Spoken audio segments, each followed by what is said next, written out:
It's another edition of Time About the Movies, and today we're taking a look at the 5 films of Easter weekend, April 14th, 2006. We got 5 films to look at today, and we have the fourth installment of the Scary Movie franchise, Disney's clone to Madagascar. We also have a couple of indie movies, Gretchen Mol starring as Betty Page, Kinky Boots, a movie that eventually became a Broadway musical, and the movie that launched Ellen Page into the stratosphere, along with Patrick Wilson, but we'll get to those movies later on.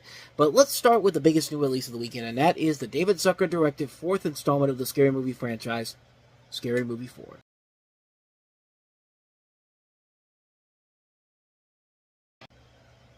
Yeah, that trailer kind of gives you an indication of where the spoof movie genre was pretty much going, because keep in mind, Date Movie came out a couple months before this, and essentially the spoof movie eventually evolved into, let's not just cover the specific genre of a movie we're targeting with our title here. Let's just parody everything that's coming out of the time. You see Tom Cruise there at the end with Oprah Winfrey, kind of like what happened in real life when Tom Cruise was married to Katie Holmes.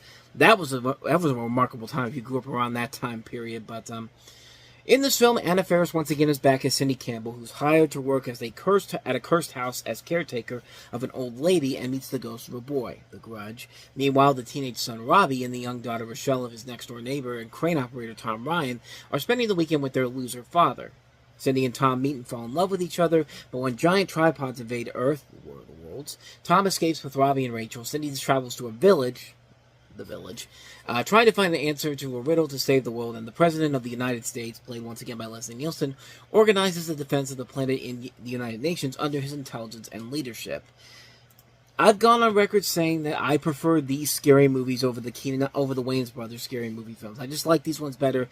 I'm a Zucker lover. I mean, I love anything that David Zucker is involved in, even if it's a bad movie. And this one is kind of getting into that bad area, but then again, like I said, it's kind of in that we're kind of in that little bit of a little bit of a middle ground here for what the spoof movie is supposed to be, like tackling a specific genre of movies, but we're also kind of delving into the Freeburg-Seltzer level here with Date Movie, and then coming after this, Epic Movie, and like just this is kind of that little bit of a little bit of a middle ground right now for what the spoof movie was essentially turning into. And yeah, you could definitely see the old spoof movie mixing in with the new spoof movie, but unlike the spoof movies of Freeburg and Seltzer, this movie still is very, very funny, and it works because they have such a really good cast to make this material work. I mean, Anna Faris and Regina Hall will usually be the bright spots of these movies in general. You got Craig Bierko playing a pretty good Tom Cruise impersonator in this. Bill Pullman, Anthony Anderson, Carmen Electra, Kevin Hart, of course Leslie Nielsen. You have Cloris Leachman, Michael Madsen, Dr. Phil, Shaquille O'Neal, Molly Shannon, Chris Elliott. Just a star-studded cast all around in this movie, and they're making the material work very well here.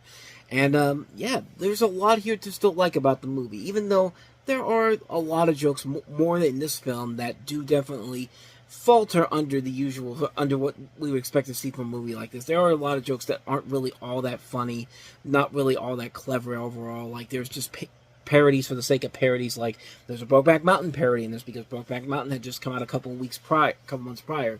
As I mentioned before, there's an Oprah Winfrey parody where the Tom Cruise character has to jump around and act like Tom Cruise did when he progressed his love for Katie Holmes.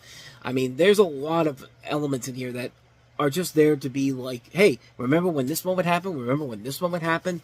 Yeah, but like I said before, there's still that middle ground. There's that kind of spoof movie, and then there's the older spoof movie where they are parodying the newer the spoof movies that have come out since the last scary movie film, like the aforementioned War of the Worlds, Saw, The Village. I'm thinking of another one I'm missing out on here, but but then again, you have those parodies of like Million Dollar Baby also thrown in there. There's another Michael Jackson joke in there.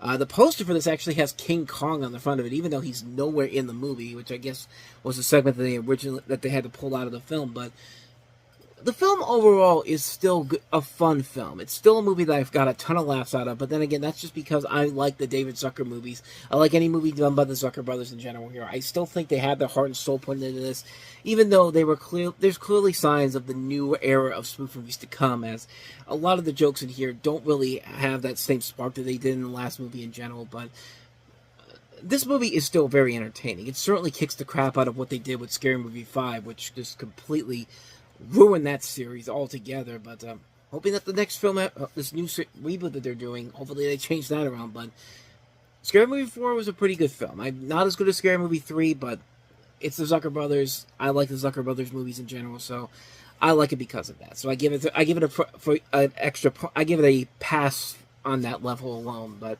yeah, like I said, it's definitely a movie without it's definitely not a movie without its flaws. It does have a lot of flaws to it, but I still really enjoyed it overall.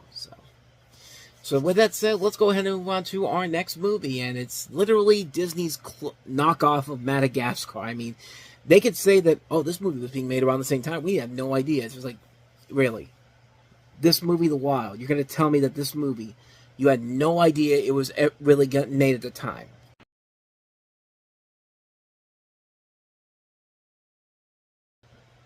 It's literally Madagascar. It's literally the same movie, except they changed the plot around a little bit here.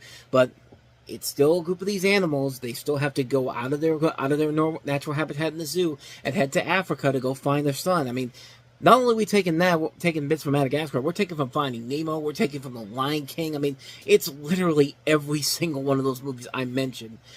So you have Samson, played by Kiefer Sutherland, who's a male lion who loses his preteen son, played by Greg Sipes, also known as Beast Boy from Teen Titans, when he wanders off and accidentally gets shipped from the Central Park Zoo to Africa. He teams up with a group of animals as they embark on a journey to rescue his missing son and take risks to invading dangers along the way. A cast that includes Jim Belushi, Eddie Izzard, Janine Garofalo, Richard Kind, and William Shatner playing the villain in this. This is directed by Steve Williams, who's a name you may not be familiar with, but you have definitely seen his work before. This is a guy who was a visual effects animator on several different movies, most notably The Mask, which, you know, he got a nomination at the Academy Awards for the original Mask work. He worked on stuff like Spawn, the bad effects in Spawn in general, but he's done stuff that you have seen a movie that he's been involved in. The Abyss, The Hunt for Red October, Terminator 2, Jurassic Park, Jumanji, Eraser. All those movies that I mentioned, he worked on those movies. But he was also known for making the blockbuster short commercials with Jim Belushi and James Woods as these guinea pig and rabbit who were right across the street from a Blockbuster Video. If you remember those commercials from back in the early 2000s. I mean, this is the same director overall. They got the writers of the Santa Claus movies too, so there is talent involved in the film. But unfortunately, the film falls apart because, I mean, the trailer gives you just pretty much everything you should know about the film already, because it's a movie we've seen done to death so many times. I mean, we've seen this movie done over and over and over again. And Madagascar made it work. Madagascar made it funny. This movie just makes it uncomfortable and annoying. Like, this is one of the most annoying animated movies I've ever seen in my life. And this is probably the movie that I would not be shocked at all if Disney saw this movie in post-production. I was just like, oh my god, we need Pixar back badly. Steve, John, hey, give me a call. Let's make a deal. Let's get this done, because we're really struggling here. Because they had this, you had Valiant. This is about as bad of a this is about as lazy and as bland and as bad of a movie as you can get. This is a terrible movie, man. This was an absolutely horrible, horrible movie. So, yeah, not much more to say about The Wild, except, avoid this one like the plague. And don't tell me that Disney had no idea this was getting made around the same time. Yeah, because, we all believed that when, you made that movie Ants, when A Bug's Life was getting made. I mean, let's be honest. Why would you think otherwise? I'm just kind of blabbering on here to end this on some kind of note here. I'm just rambling right now, but bottom line, The Wild sucks. The Wild's a terrible movie, so let's go ahead and get to some smaller movies, some notable smaller movies, starting off with our first film we have here, and that is Gretchen Mol as the notorious Betty Page.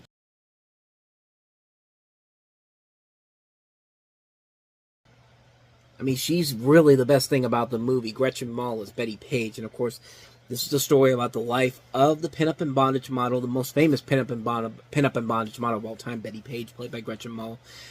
This is made by the same people that made American Psycho, the director Mary Herron, the screenwriter Guinevere Turner, and Gretchen Mol just really makes this movie stand out the most. I mean, she really is the best thing about the movie, because she just fits the role of Betty Page so well in this film. But Unfortunately, the rest of the movie kind of falls into the predictable biopic territory that we've seen done to death so many times before, and just feels like a film that just waters down every possibility it has to tell to tell the full story in general. Which this is an independent release. They should not have somebody. They should not really have a limit to what kind of a story they should tell here. But then again, the people involved. But then again, the people in the Betty Page family probably want the most sanest story they could tell with this, which I don't know how you could do that with a story about about the most famous pinup model of all time. But unfortunately, that's the film we get here, and the film kind of stumbles because of it. But there's only really one real reason to watch the film in general, and that is because of Gretchen Mol as Betty Page. That's the real reason. That's the only reason this movie has any memorability to it, because she just fits that role so well. It's just so perfectly handled, so perfectly done.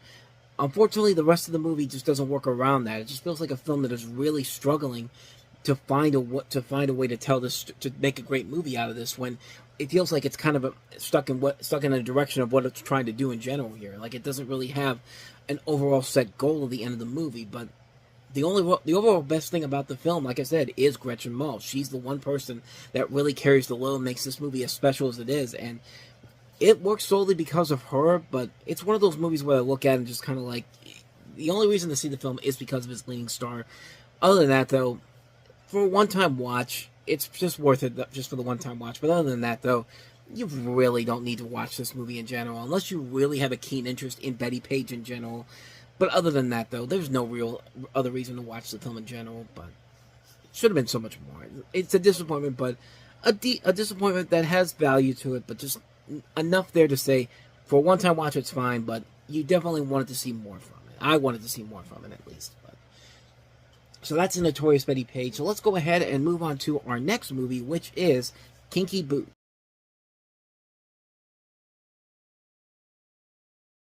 You might not remember the film, but you have definitely seen the Broadway musical that this is based off of. This is based on a true story about a struggling shoe factory owner named Charlie who forms an unlikely partnership with Lola, a drag queen, to save the business. Charlie develops a plan to produce custom footwear for drag queens rather than the men's dress shoes that his firm is known for, alienating many in the process. Charlie, of course, is played by Joel Edgerton in one of his early film roles, and Lola is played by Chiwetel Ejiofor, who was basically Simon in here. You have Nick Frost in here. You also have, I think that's about it in terms of the cast in general, but the film itself really, it should be so much more. It feels like it's trying to be the next Full Monty, but it also feels like it wants to be more marketable than the Full Monty was. But the film itself is just an okay movie. It's not a great film overall. I think Joel Edgerton and Chiwetel Ejiofor do their best to really hold the load on the film in general, keep the film on pace for something of entertainment value to it. But I think more of the memorability of this movie comes from the fact that it did evolve into a pretty damn good stage musical. I've heard some of the songs from the musical, and they're really good. But then again, they're songs written by Cyndi Lauper, and usually she will turn out some pretty good songs in general. But that's the only thing I really remember from the movie is the Broadway musical itself. The movie itself, not so much. It's just kind of a mixed bag movie in general. Not a bad movie, but not a great movie either. But the more I remember from it, I remember the musical being much better than the movie was. At least that's my personal take on it. So not much more to say about that one. That's Kinky Boots. So let's go ahead and move on to our last film, which is Ellen Page and Patrick Wilson starring in Hard Candy.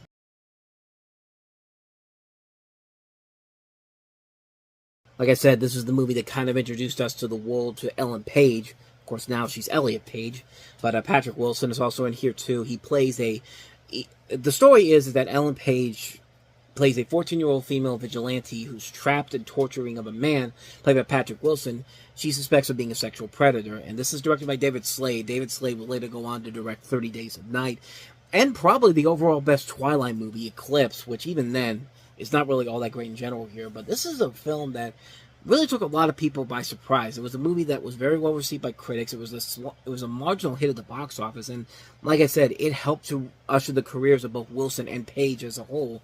And the movie overall is pretty intense and very well done. I think both of these actors really do carry the load of the film very well here. I think they think they both give really solid performances in this. The tension is very good. The horror factor here, it doesn't feel like a Saw film or a Hostel movie. It feels like a very unique and different horror movie in general. And I think it works very well as a whole. I think it's a very entertaining film, very tense, very terrifying.